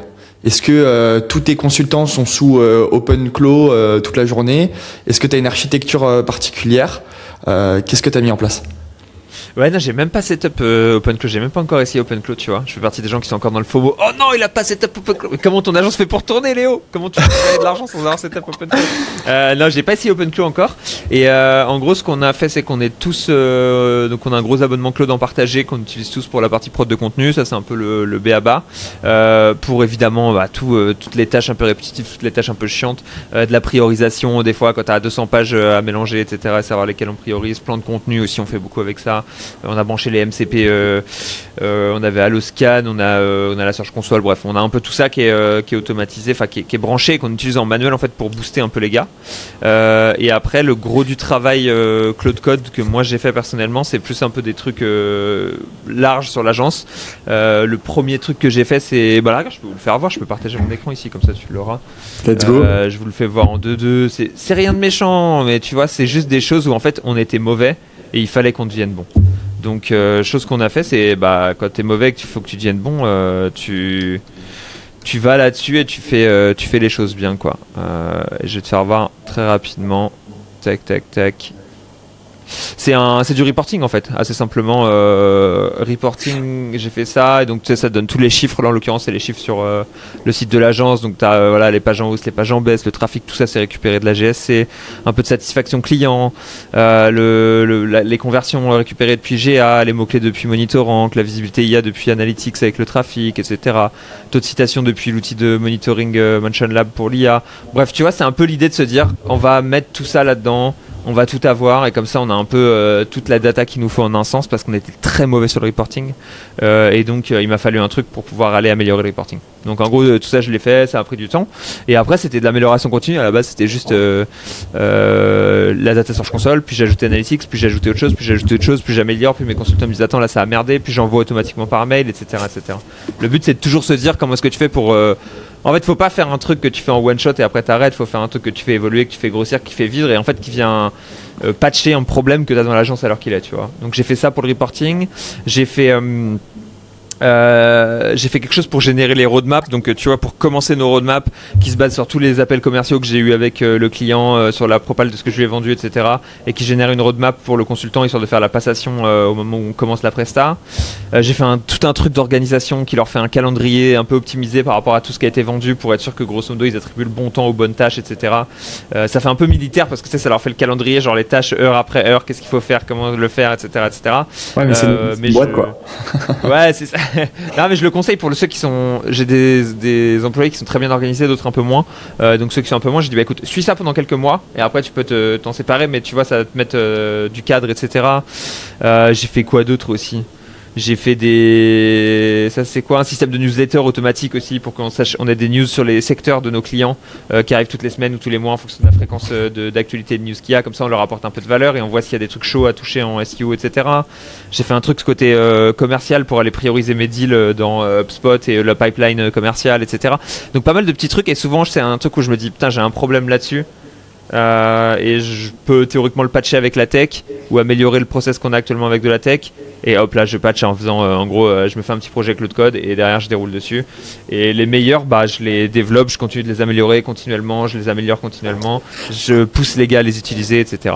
Et après par contre les gars utilisent Cloud Code, eux l'utilisent surtout Cowork sur des fichiers, genre je vais te donner un exemple, mais quand on doit setup une migration, faire un bon fichier de redirection, Cowork il le fait excellemment bien. De l'autre côté, il y a plein d'autres trucs, tu vois, priorisation, plan de contenu, pareil, beaucoup avec Cowork. Donc ça, c'est des trucs qui marchent bien. Et sinon après, je les pousse à utiliser Cloud Code pour aller dev des outils ou des choses comme ça. Mais bon, pour l'instant, voilà, je peux pas prendre la souris et cliquer à leur place. Donc voilà, je les ai pas encore forcés à déployer, je les ai incités, mais il va falloir que je les force très bientôt. Donc ça va être l'objectif.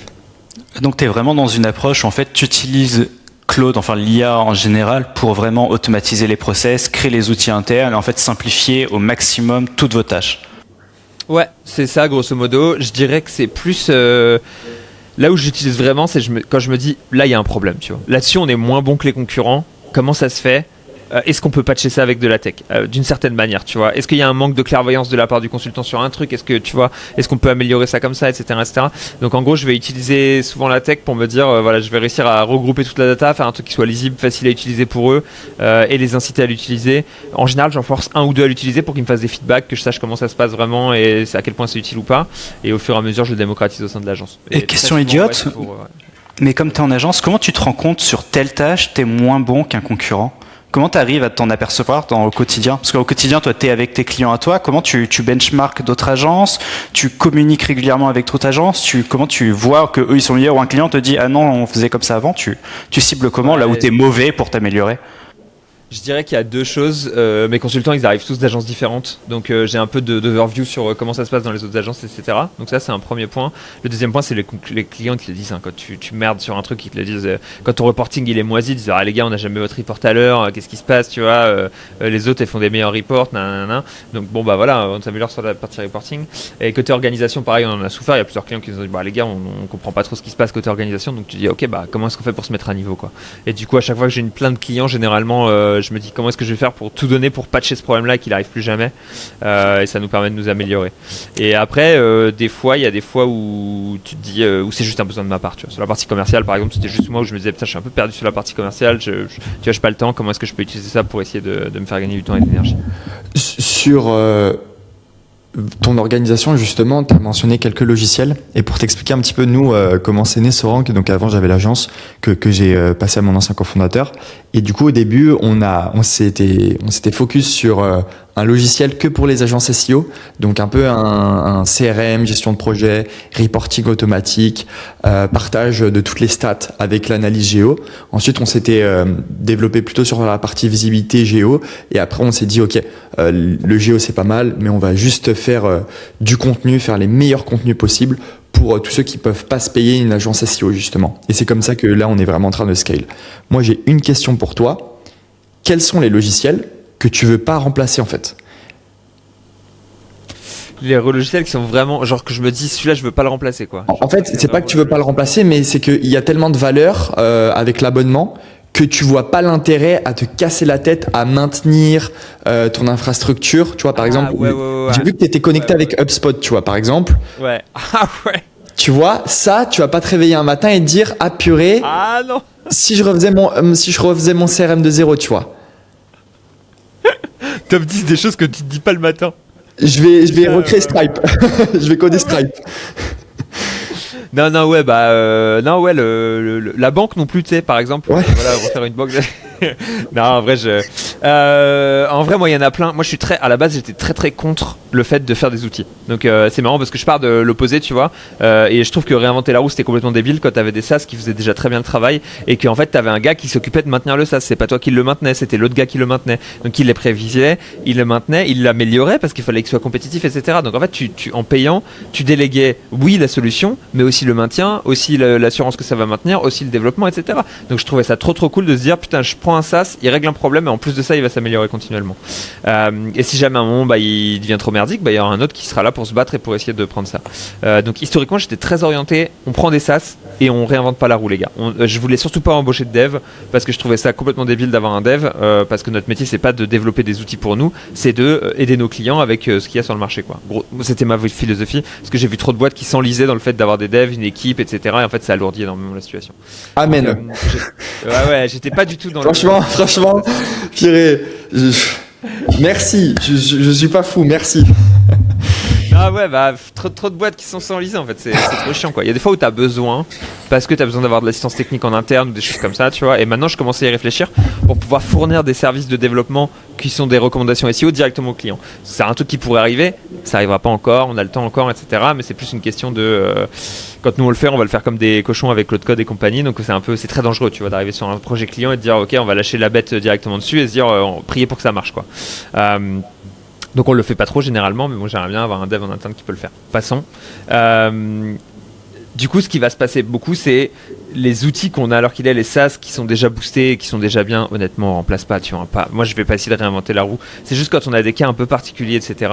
Et notamment, je vais te donner un exemple, mais là, on a un problème un peu. Et là, c'est vraiment un enjeu pour moi, une grosse question que je me pose, c'est justement toute la partie gestion de projet. Donc, la liste des tâches qu'on a fait, que le client il voit tout ce qu'on a fait, qu'il sache sur quelle page on a agi, qu'on traque tout ça, qu'on lui fasse voir tout ça, qu'on planifie si tu vois 3 mois de travail en avance, etc. Alors qu'il on le fait sur Google Sheet. Google Sheet, c'est pas un outil qui est fabuleux pour la visibilité, la lisibilité, etc. C'est très pratique, c'est très flexible, mais c'est pas idéal. Je réfléchissais à est-ce qu'on change d'outil, et là tu te pars et là t'as du Monday, t'as du Asana, t'as tous les outils de gestion de projet classiques qui sont en fait une espèce de variante Google Sheet avec de la notification des mails et tout, un tout petit peu plus lisible mais pas fou non plus. Tu vas devoir tout réorganiser, tout faire un setup bien complexe, former ton équipe, former ton client parfois là-dessus, etc., etc. Trop chiant. Ou alors je le vibe code.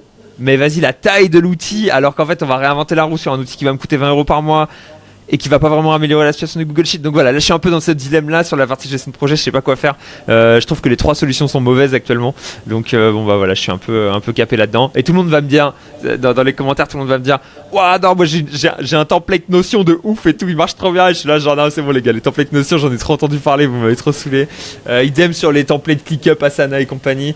Y a rien qui est viable, il y a tout qui devient une usine à gaz si jamais tu le monitores pas et tu forces pas les gars à avoir une maintenance très précise de leur projet. Je pense que c'est plus une question de culture et d'hygiène de gestion de projet plutôt qu'une question d'outils. Mais voilà, typiquement, c'est un des dilemmes dans lesquels je suis actuellement sur le remplacement du corps de la situation. Mais sinon, tous les autres outils, tu vois, j'utilise Tot SEO, Serpentix en optimisation de contenu, on va pas remplacer ça. Href en détection de mots-clés, on va pas remplacer ça. Tous les outils techniques, Screaming Frog pour l'audit, on va jamais remplacer ça.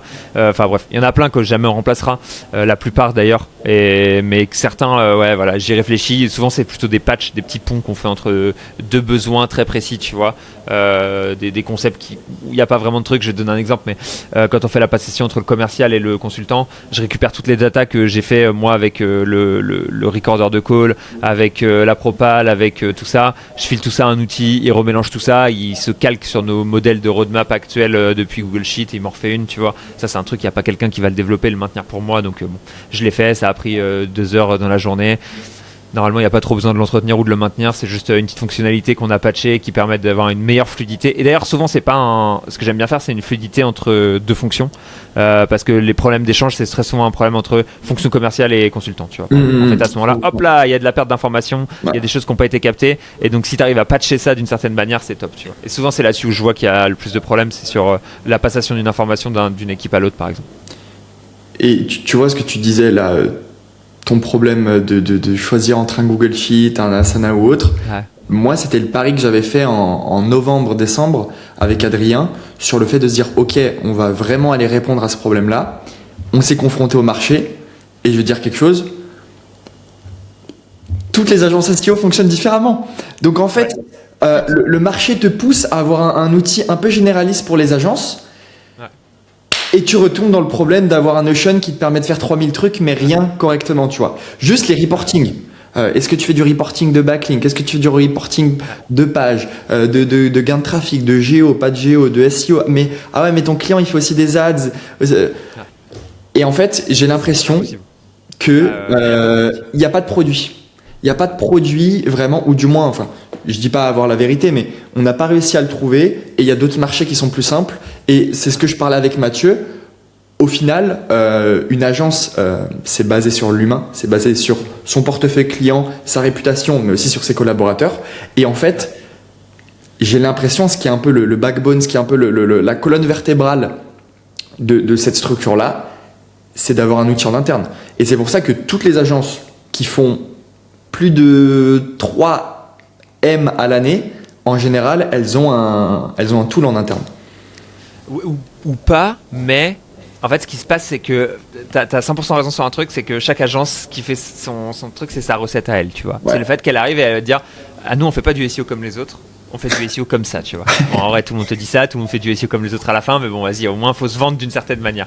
Et du coup, chacun arrive en disant, moi, je fais du SEO comme ça particulièrement, c'est ça mon modèle, tu vois, c'est ça ma manière de faire, c'est ça ma vision du SEO, ma vision du monde, ma vision de ça.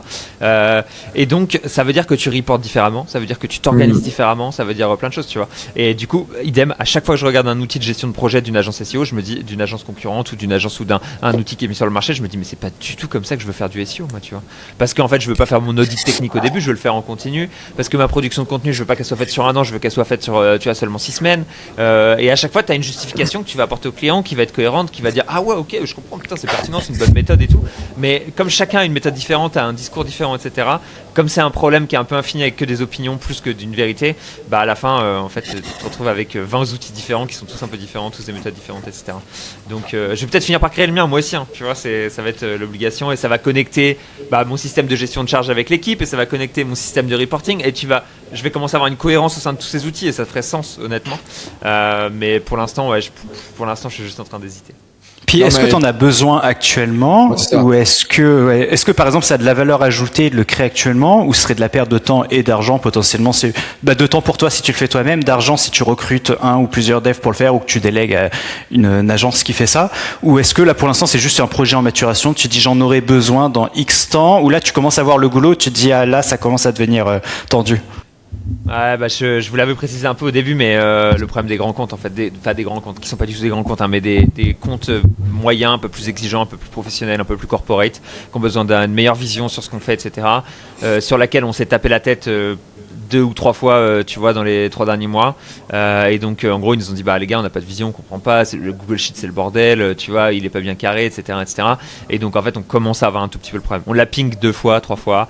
C'est pas trop dramatique, mais je sais que si je récupère des comptes de taille moyenne avec un niveau d'organisation, plusieurs parties prenantes et un niveau d'exigence qui est élevé, j'aurais besoin de quelque chose qui soit plus solide que ce que j'ai actuellement. Donc ce que je fais, c'est qu'à chaque fois, comme ils ont leurs habitudes sur leurs outils, je leur dis mais vous utilisez quel outil? Nous on s'adapte, on utilise le même que vous, tu vois. Comme ça tu fais une petite valeur ajoutée, le gars il est content et ça, t'as pas besoin d'avoir l'excuse de nous on n'a pas d'outils. C'est juste que voilà, on va utiliser le même que vous parce qu'on est sympa et ça vous facilitera le travail. Ce qui est assez vrai, ce qui marche plutôt bien pour l'instant. Mais ad vitam aeternam, ça marchera pas forcément comme ça, mais c'est un problème pour dans un an, tu vois. C'est pas un problème pour maintenant, honnêtement. Puis ça veut dire qu'en utilisant leurs outils, en fait, à chaque fois, toi et tes équipes, vous êtes obligés de vous former sur un nouvel outil si c'est différent. Oh, je t'en parle pas. Et surtout qu'à chaque fois une utilisation complètement différente, à chaque fois, des fois t'arrives sur un outil. L'autre fois c'était un client, je lui ai dit bon bah vas-y. Je lui dis donc voilà, il râle, il me dit on n'a pas de vision sur le truc. Je dis ok. Il me dit ouais, utilisez un outil de gestion de projet, ça vous aidera, vous allez progresser et tout. Et je lui dis ok. Toi, tu utilises quoi comme outil de gestion de projet? Tu vois, juste pour info. Il m'a dit, ouais, on utilise Notion. J'ai dit, ok, d'accord. Et du coup, je me suis passé le week-end sur Notion à me casser la tête. Ok, on importe tout, on fait tout et tout. Il faut que tout soit parfait sur Notion. Et que comme ça, j'arrive et je dis, voilà, je sais que tu utilises Notion. Comme ça, tu seras pas perdu. On a aussi utilisé Notion et on te fait tout le truc. Et c'est casse-tête, mais c'est ce qu'on a fini par faire dans Notion. Un espèce de Google Sheet, en fait. Tu vois, et c'est une tristesse d'avoir un peu. Ouais, c'est ça, t'en reviens au même problème, ouais. Mais bon, au final, ça nous a permis de faire un peu de trucs un peu différents, c'est un peu plus stylé. On a pu faire un peu de trucs de reporting dans Notion directement, juste à côté, qui est un peu plus stylé. Donc voilà quoi. Ça fait deux choses. Ça fait un premier signal qui dit on est prêt à faire un pas vers toi. Regarde, on est setup sur Notion et on a fait les changements nécessaires parce que tu nous les as demandé. On a changé un petit peu notre manière de travailler. C'est un petit peu mieux pour lui aussi parce que la réalité c'est qu'il y a plus de vision sur le projet, etc. Mais par contre, ouais, on a été obligé de réapprendre, de passer sur Notion. C'est un truc qui est complètement différent, etc. Sur un autre, c'est Asana, donc c'est encore différent, etc. Bon bah ça nous forme un peu à tous les outils de gestion de projet. C'est les aléas par contre. Mais par contre, c'est l'inverse d'habitude en fait. Quand toi t'as un outil et que tu l'envoies à ton client, c'est ton client qui doit se former sur son outil. Donc en fait, t'enlèves une friction aussi d'un autre côté. C'est ce que je me dis à chaque fois. L'inconvénient, c'est que si on passe sur, je vais donner Asana, si on dit à tous nos clients, ok, on passe sur Asana, il y a 80% des clients qui vont être là, c'est quoi Asana? Ok, attends, je dois me créer un compte et tout, ça les fait chier, ils doivent se loguer sur Asana juste pour nous. Donc tu vois, c'est un peu daubé quoi. Du coup, c'est pour ça que j'aime bien aussi l'idée de l'outil interne sur lequel ils viennent pour la plateforme de chez nous, entre guillemets, tu vois, où il y a les infos de chez nous. Et c'est plus ça qu'un outil externe où ils voient que c'est un branding différent et tout. Mais pas vraiment de bonne solution là aussi, tu vois, comme tu le sens. Je pense que d'ici un an, quand ça sera important et critique pour toi, l'IA aura justement le contexte requis pour connecter les ponts entre les différentes API et parce que à la fin de la journée, c'est pas très complexe si c'est juste pour faire du reporting et de la communication client, tu vois.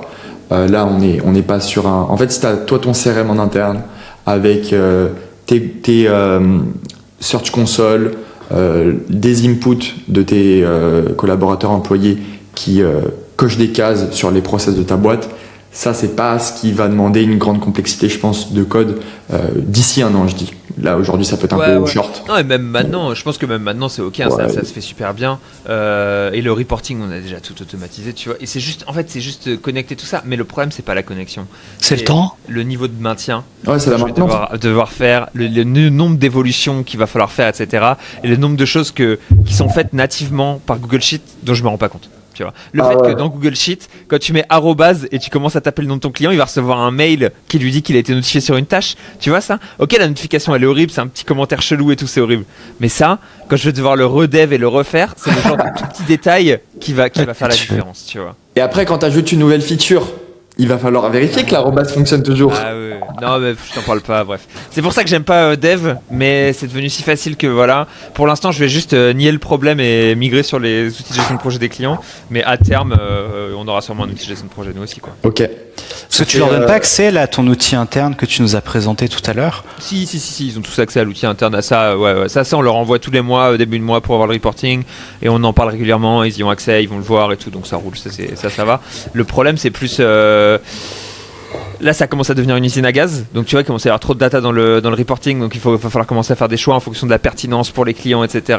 Et en fait, là, hop là, ça devient un métier. Ouais, ça devient un produit. Tu vois, où le gars, il doit commencer, le consultant, il commence à décocher en fonction des clients et tout. Donc, hop là, ça devient une usine à gaz. Tu rajoutes de la charge alors que tu étais en train d'essayer d'en enlever.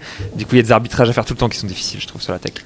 Ça fait bientôt 1h20 qu'on a commencé d'enregistrer ce podcast. Léo, est-ce que je peux te demander 3 anecdotes que tu as eu avec ton agence, que tu n'as peut-être pas encore partagé sur Internet, ou peut-être juste déjà une marquante, soit sur un succès ou alors une difficulté que tu as rencontrée? Ouais, 100%. Qu'est-ce que je peux te donner comme anecdote qui est marrante, desquelles j'ai pas trop parlé?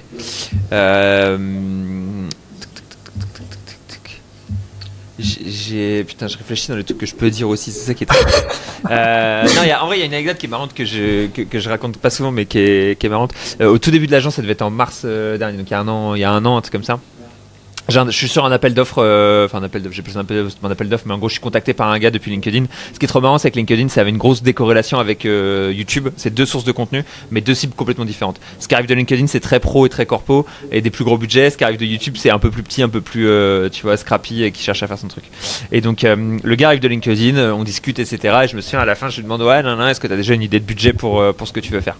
Et il me dit, ouais, genre, je pensais à 60 000 euros. Et je suis là, genre, 60 000 euros. Tu sais, je fais mon calcul, je me dis, putain, ça fait du 5 000 euros par mois. J'étais là en mode, c'est le plus gros client que je vais jamais toper, tu vois.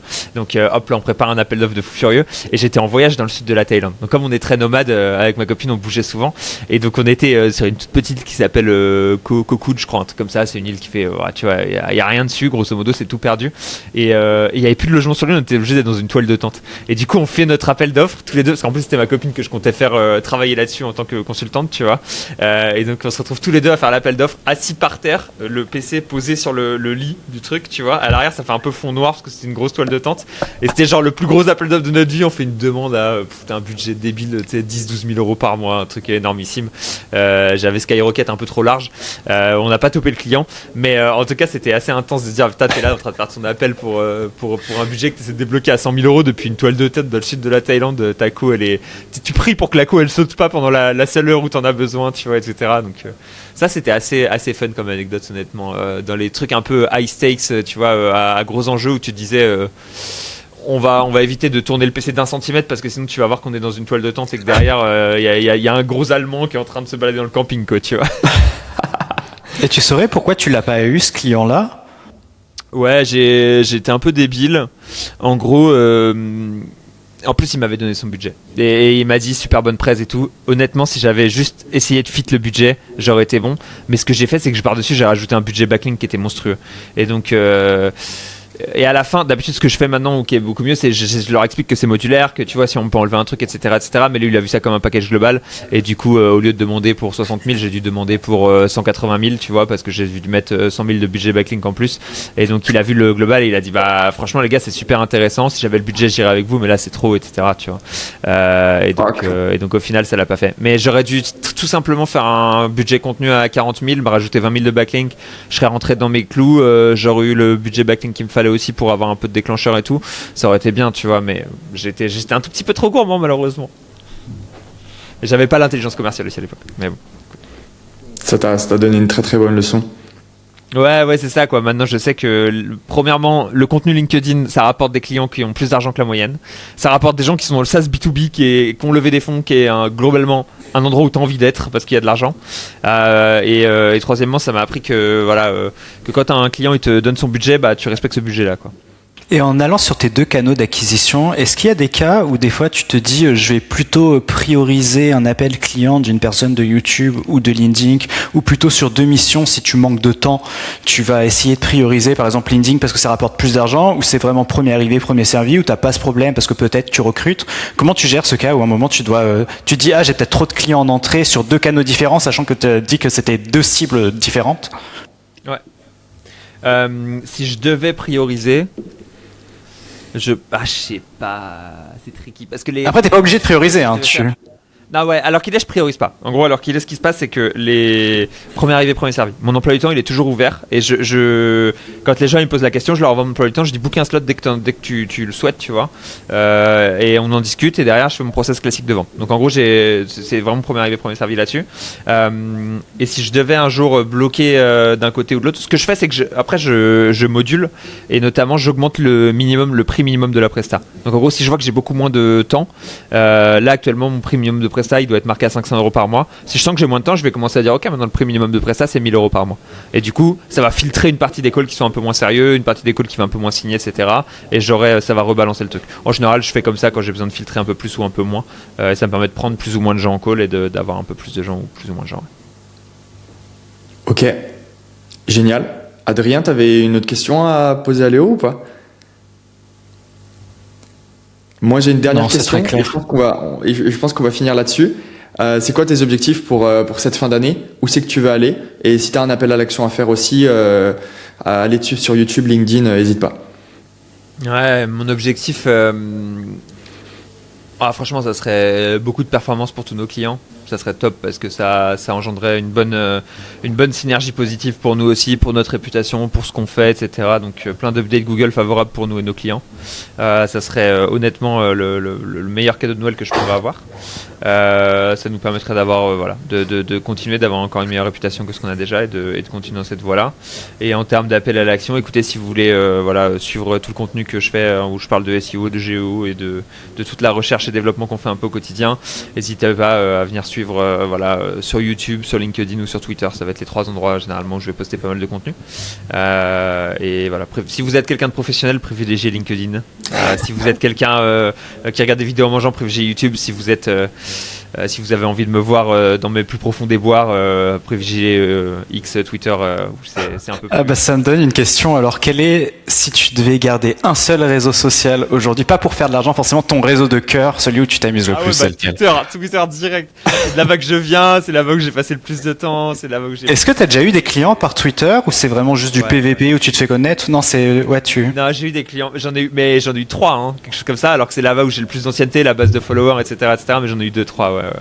Et à chaque fois quand ça arrive de Twitter, je suis là, ouh, ça c'est un guerrier. Lui, il arrive alors qu'il a vu, tu vois, sur Twitter, c'est l'endroit où je me plains des clients, où j'ai l'impression que c'est ailleurs, tu vois, que c'est le monde PVP, il y a que le SEO et tout, il y a pas de vue client. Des fois, je tweet, il y a pas de sens, tu vois, il y a pas de réflexion, etc. Il y a zéro filtre. Il y a plein de gens qui me disent, mais t'es sérieux, pourquoi tu fais ça, t'es trop bizarre, tu vois. Mais c'est juste que, je sais pas, pour moi, c'est quelque chose qui part directement à la poubelle, tu vois, ça n'existe pas Twitter, et c'est juste marrant. Mais des fois, j'ai des clients de Twitter, ouais. Et à chaque fois, je me dis, oh là là, putain, faudrait que je fasse attention, quoi. Et en sérieux, tu préfères YouTube ou LinkedIn dans tes canaux? Je dirais YouTube parce que je trouve ça moins prise de tête. Après, je trouve ça trop cool le copywriting LinkedIn aussi. L'époque où je ponçais LinkedIn, j'ai kiffé travailler là-dessus et tu sens vraiment un truc particulier. Là où YouTube, je peine plus à craquer l'algo de niveau 2, entre guillemets, tu vois. Je suis très bon sur YouTube pour l'expertise et j'ai ma base de connaisseurs SEO français et tous les gens qui s'intéressent beaucoup au SEO, ils vont nous suivre. Donc c'est cool et on a bien craqué la problématique de la qualité de contenu, je pense, et la qualité des tips. Mais par contre, j'arrive pas à passer au niveau où je touche large dans le marketing, tu vois. Où je fais des 20 000, 30 000 vues sur des sujets globaux, etc., etc. Ça, c'est un truc que j'ai pas encore craqué. J'aimerais bien craquer parce que ce serait une source de lead énormissime. Et c'est faisable, tu vois. J'ai des connaissances qui me permettraient de le faire. Mais il faut s'y coller, quoi. Il faut s'y coller. Génial. Merci d'être venu, Léo. On met tous les liens en description. Cliquez, allez le suivre sur les liens qu'on mettra. Et merci bien, Léo. Passe une bonne journée. Merci, les gars. C'était un plaisir. Écoutez, plaisir partagé. Et puis, continuez, abonnez-vous à la chaîne Sorank, la team. Merci. Ciao.